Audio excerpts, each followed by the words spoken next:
Let's do this. Audio rolling and video rolling.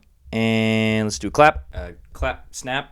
Yeah, snap works. Hey everyone, future Gabe here. Or is it present Gabe? Surprise, surprise. This video is one of a long line of videos that I pulled up from the past and wasn't able to finish until now because I got COVID. But hey, I thought it was good enough to post, so here we are. I just wanted to give this disclaimer because a lot of the timing of these clips is very old and not really up to date, so just be aware of that. Anyways, that's all.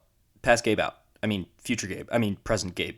Enjoy the video. Okay, at this point, we all know that I have a love-hate relationship with Snapchat shows. Look, we've been through this. We've been over it. Let's just, if you don't know, you don't know. Let's just continue. But I feel like there's a certain type of content that I missed in my past videos about Snapchat that needs to be addressed. That's right. I'm talking about Snap Originals. You knew it was coming. You knew it was on the way. Come on, you knew it was on the way. And if you didn't know, then you're probably not a complete degenerate like me. Snap Originals were first released in January of 2016 with the show Good Luck America. And yeah, if you have half a brain cell, you could probably guess what that one was about. China. And believe it or not, before this stupid, dumb, idiotic, off-brand TikTok function was introduced, there was actually a tab specifically for Snap Originals and other Snapchat shows. Now, I gotta preface here a word of caution, okay? Snap Originals are incredibly bingeable. They're almost too bingeable if you ask me. Each episode of each show is about 5 minutes in length and contains some amount of unskippable ads. Basically, it's like a TV show for people who have the same attention span as those squirrels who try to get into bird feeders. You know who you are. Oh, and not that I even had to mention this, but the majority of these episodes and shows are complete shit. Also, a lot of them for some reason are these weird reality shows that center around either outdated or irrelevant celebrities, if that makes sense. I really don't know why anyone would want to watch these.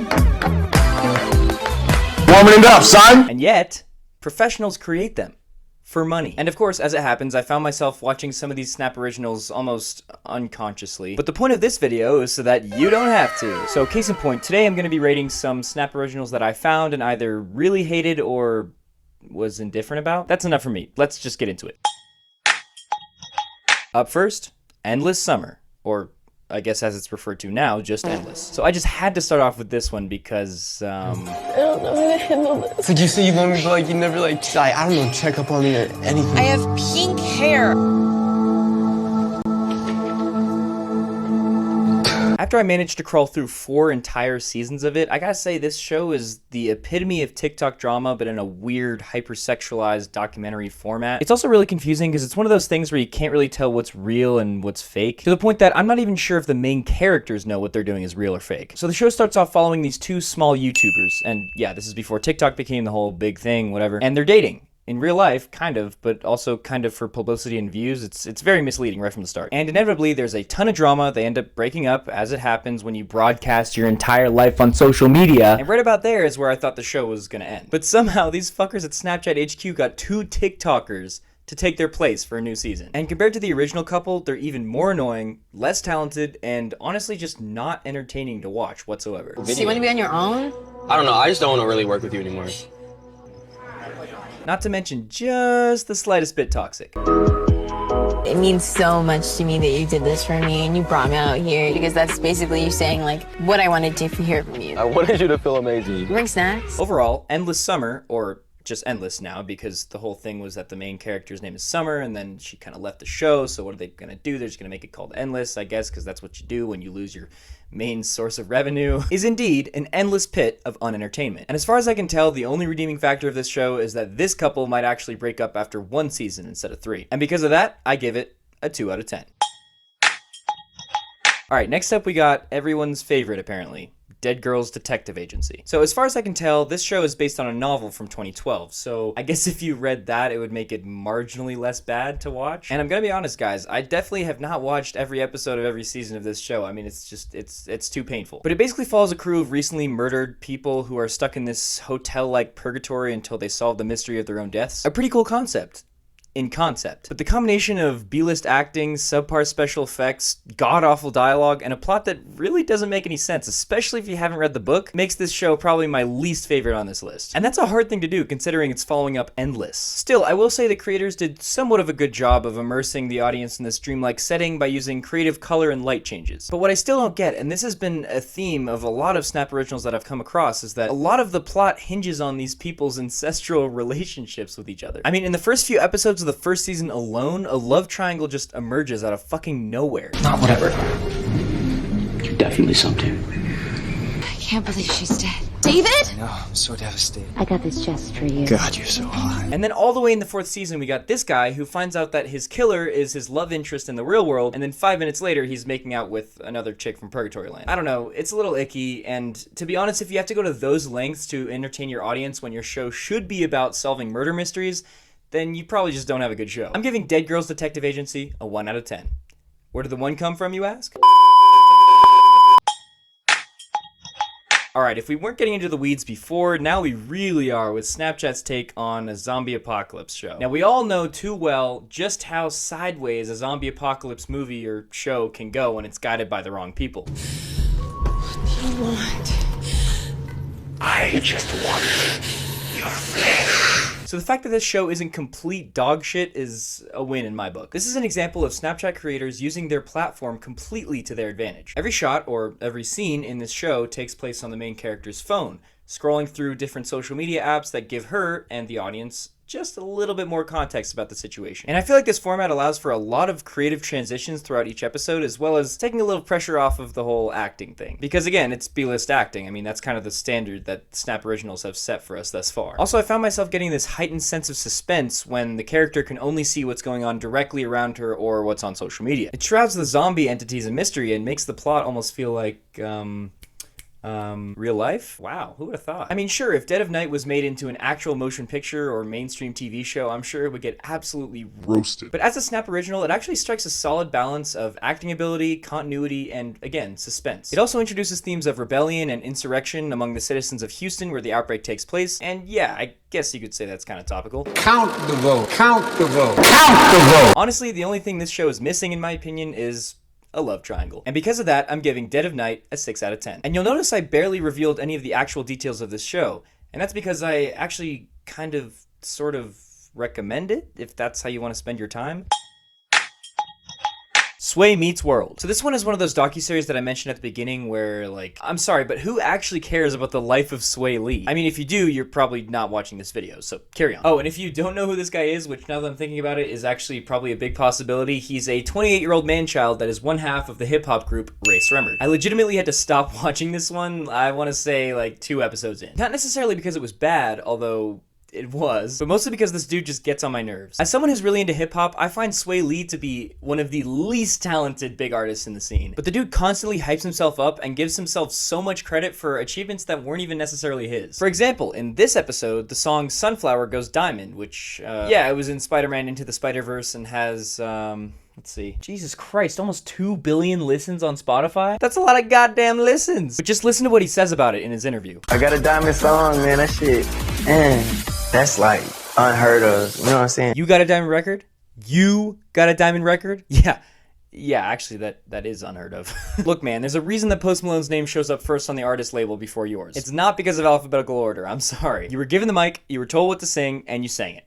Done and done. No questions about it. I don't know, the dude annoys the shit out of me, and I think it's because he's, what, 28 now, and he still acts like he's in high school doing shitty freestyles in the cafeteria? Yeah, I'm not even kidding. This is in episode 8. I said I'm really stepping. Secret weapon, highly anticipated every season. Really repping. 3-point line, free throw time. Alley-oop, sink every time. It's over. I'm ducking and dashing, coming and slashing. Let it go. That's enough. We done, man. Let's get out of high school, mode. Oh, and another thing. He keeps talking about how he's going to come out with his, like, solo project or whatever, but then he says that he's going to put his brother on most of the tracks, which would then just make it a Ray Sremmurd album. So that's why I gotta have bro on the album. Even my solo projects, it's never gonna be a solo project without a Slim Jim. It's never gonna be a Slim Jimmy project without a Swae Lee. You know, I'm setting it up the proper way where it has all the support it needs. You know, I'm pushing it to the top, and I'm baking this cake till it, like, as soon as it's ready, I'm pulling it out and serving it to the people. If a dish ain't ready, you can't serve it to the people. Yeah. You know what I'm saying? If the salmon ain't cooked, you can't feed it to the restaurant. No, man, it's not because it just has to be ready, okay? It's because out of the 2 artists in Ray Sremmurd, you aren't the talent. Your posse knows it, your manager knows it, I'm pretty sure your brother knows it. Everybody fucking knows. So yeah, just because Swae Lee gets fucking charbroiled in this scene where he tries to freestyle, I'm giving this one a 4 out of 10. In other words, don't watch it. Next up we got Two Sides, Unfaithful. Remember when I was roasting Snap Originals for being too hinged on relationships? Well, I take it back. I take it all back. Here we're talking about a show that takes all ethical considerations off the table. Because our main man, our main fucking character, is living a double life dating two different women that both think their relationship is monogamous. Now, before you jump to any conclusions about this show, this in no way glorifies this guy's behavior. That is, unless you look at a few episodes of this show and are like, damn, that's hot. which, if you do, you're disgusting, get out of my face and off my channel. It goes pretty much exactly the way you'd expect it to go, and that's all I can say without spoiling the ending. But surprisingly, there's actually a lot of great things about this show. So much so, in fact, that I actually ended up watching the entire season in one sitting. I mean, the episodes are so short, the cliffhangers were too goddamn much to handle. I had to do it. Let me break it down for you. Right off the bat, probably the best and also the worst thing about this show is the fact that it shows both women's perspectives at the same time. It's the best thing because, first of all, it's an excuse to use horizontal media on a vertical platform. Brilliant. Just brilliant. And also because, you know, when the tension has been building and worlds finally inevitably collide, two screens and two perspectives become one. And to me, that's just a super sick effect. It's also the worst thing, namely because it's just hard to focus on two separate scenes at once. Multitasking. We can't actually do it, according to psychology. So I don't know what their idea was with that. But the way that the show is structured, the creators actually do a pretty good job of avoiding missed details by having different dialogues going at different times, and by adding text graphics and such that actually help to retain the audience's attention. And again, the audience here has, I assume, the attention span of a squirrel, including myself. Another thing that I found myself really enjoying about this show is that the plot does not hold back when it comes to heavy-hitting topics. And this makes the main guy, Mikey, look like even more of an asshole for getting involved in this whole situation in the first place. And not only that, but I never really took a liking to any of the characters in the show, except for maybe this guy. And I think that's exactly what the creators intended. No one wins in this scenario. And our boy Mikey, even though he's technically the protagonist, becomes the anti-hero of the story, who systematically rips apart the lives of these unassuming women. And although I never recognized any of the actors, there's no particular dialogue or scenes that stand out as particularly bad. And in a show where dialogue really drives the story, that's super, super important, and goes well above the standard that we've set for ourselves on Snap Originals. Overall, I'd give Two Sides Unfaithful a 7 out of 10. C's get degrees, baby. And coming in hot at the number 6 spot, First Time's a Charm, baby. Boy, oh boy, how I've been waiting to roast the shit out of this show. This is literally just the dudes up at Snapchat HQ that realized, hey, a lot of people that use the Discover page are underage. Let's make a show about virginity. And oh my god, you gotta watch this clip from episode 1. Oh, wait a second. What? They took it off Snapchat? I mean, I understand why, but I wanted to roast it. Now I'm angry. Okay, so after some digging, I found out that this was actually never a Snap original to begin with. In fact, it wasn't a Snapchat creation at all. In fact, it might actually be on a lower tier quality platform than Snapchat. Oh no, I promise, that exists. And it's called Hooked TV. Now, you guys have probably seen those extremely shitty text stories on your Snapchat Discover page before. You know, the ones that go like this. Oh my god, it's true. How can everyone be so cruel? Cruel? She's a freak, Cindy. And if you haven't seen them, bro, why are you even here? Well, long story short, my research led me to find out that Snapchat was actually just literally ripping off a Hooked TV original movie. That's right, a live action Hooked TV original movie. Actually, 2 movies. Trevor and the Virgin and Trevor and the Virgin 2. It was ripping off these 2 movies, putting them in vertical format, and rebranding them with the name First Time's a Charm. Both equally bad titles. And look, I really don't give a shit that Snapchat did this. I mean, if you think about it, it's kind of a win for everyone involved. Except me. Because I wanted to roast the shit out of it, and then when I looked to see who else on YouTube had talked about Hooked TV, oh look, it's Drew Gooden. Who would have thought? Of course it's Drew Gooden. God damn it. Drew, if you're watching this, which you're definitely not, please know I'm not trying to steal your ideas, okay? I think I'm just late to the party or something. I don't know. And speaking of parties, yeah, Drew has basically covered everything I could and more about this show / movie / Hooked TV original extravaganza. So if you want to learn more, check out that video. Link in description. The only thing I have to say about it is it's the definition of, oh, if we get hot actors, then the plot and the acting ability won't matter because all people care about is seeing hot people on their screen. But see, then that logic breaks down when the actors aren't even that hot. Overall, I'll give First Time's a Charm and or Trevor and the Virgin and Trevor and the Virgin 2 a 0 out of 10. Actually, scratch that. I'll give half a point for the fact that Snapchat tried to completely rip off this god-awful app and almost got away with it. Because there's no way in hell that I'm getting the Hooked app for 7 days free. And then after that, it's only $4.99 a week. Everything's fine. Wait a second. Holy shit. Guys, I think they might have done it. I think Snapchat may have just broken through the matrix. Everything's Fine is one of the most recent Snap originals to date, airing in May as Snapchat's weird attempt to promote mental health awareness. And right off the bat, if you look at episode 1, oh my god, I recognize that actress!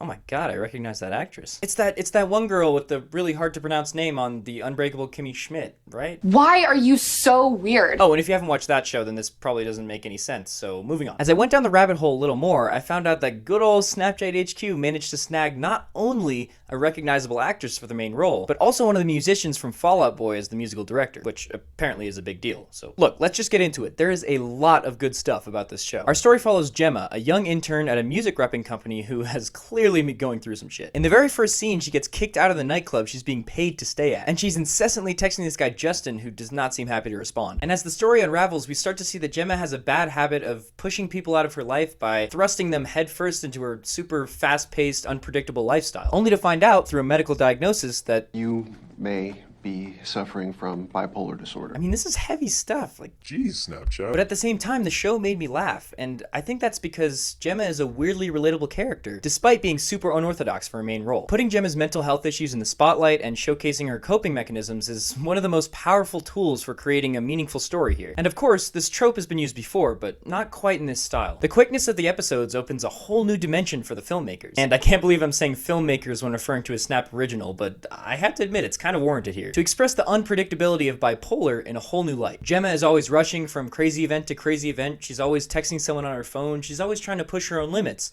to the point that it becomes dangerous. She's heartbroken about Justin, but still tries to go out with another guy, which of course ends poorly. She has a kinda toxic best friend that always leads her to act irresponsibly. I mean, the sheer feeling of anxiety that I got as a viewer when this scene happened.